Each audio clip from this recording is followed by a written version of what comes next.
A-Sarpal Physics here again, on YouTube again, helping you focus on your education and studies. And once again, I'm going to be helping you guys on topic and forces today. As you can see, start the lesson off here. Nice, lovely bit of physics over here right now. Looking at scalar quantities. What is a scalar quantity?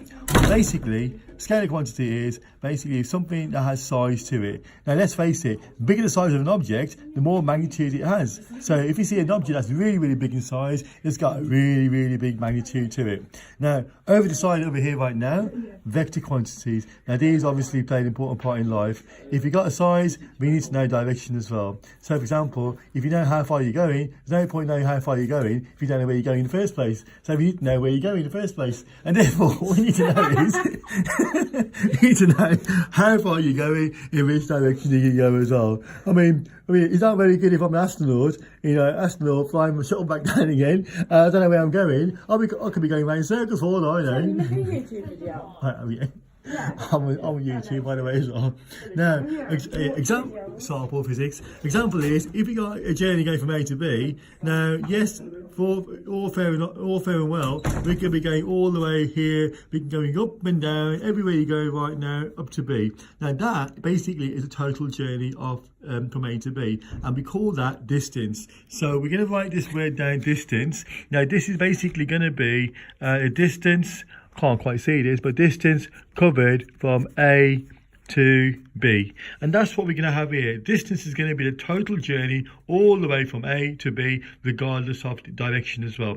Now, obviously, what we're going to talk about now is, in order to make it more sensible, so we know exactly in which direction you're going to be traveling from A to B, if we now draw a dotted line going all the way across here, I'm going to try and do this from my camera, okay, and we do that. This is going to be the direction in which the object can be travelling if you join a straight line from A to B, and we call this displacement. Okay, this word is called displacement. So again, just to recap on what we just talked about here so far, okay, distance is going to be the total journey travelled. Doesn't really make a difference in which direction you travel, but as soon as you include direction with distance, then we're talking about the straight line going all the way across here. So distance is going to be this journey here. Okay, displacement is going to be the straight line joining the starting point all the way to the end point. Now, just to reflect on what we've done so far, and we can now apply these to examples. If we talk about more examples of scalar quantities, we can look at, for example, the first one is mass. Now, mass obviously is basically the quantity of matter an object contains inside it. For example, if you have a bag of sugar is going to have a certain amount of sugar inside a packet, okay, and that's going to be regardless of direction. Direction has got nothing to do with mass at all. It's purely the size of an object. So bigger the size of an object, larger is the mass. And that's obviously going to be a scalar quantity. Just like energy also is how much energy does an object actually contain. Doesn't make a difference. It's got nothing to do with direction to it. So again, it's purely going to be a scalar quantity, where scalar quantity is all linked to the size of an object. And just to basically recap that again, scalar quantity is purely magnitude. Moving on to distance, we just talked about distance here right now. Distance is going to be this. That is your distance there. That's your distance there. The curvy line is actually a distance. Now, again, time. Now, time's a funny one, really, because obviously time is going to be something that is going to be purely size.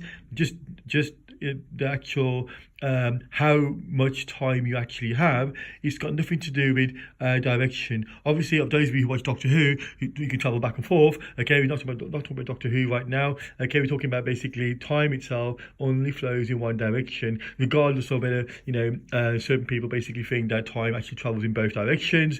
But at GCSE level, we just need to consider time travels in one direction. That's obviously going to be forward. Moving on to vector quantities now. Okay, vector quantities, for example, like displacement.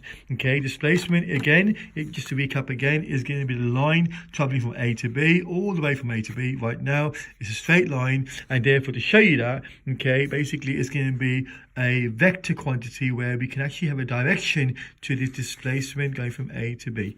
Velocity again, example for velocity is, okay, the speed of an object traveling, for example, at north 45 degrees east. So as long as you give a direction to speed, you're actually going to have velocity.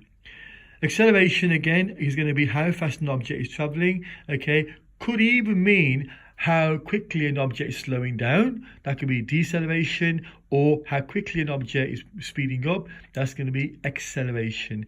Okay, so if you have an object basically traveling at a certain speed, okay, certain velocity, and it speeds up, okay, therefore we are going to have acceleration. Acceleration is a vector quantity. Again, force is also going to be a vector quantity as well. Okay, the reason for that is because if you turn the page over, okay, we can now see that if we now look at the first example here, okay, we're looking at an object where basically an object is acted on by a certain force. You can see it's 12 newtons, okay, but this 12 Newton force, as you can see, is moving in one direction. Now, as soon as you got basically the size of a force, i.e. 12 newtons, and basically it's moving towards the right, okay, therefore direction, okay, with a size of the force means force is actually going to be a vector quantity. Now, some students have asked me the question, what happens basically when we have two forces acting on an object?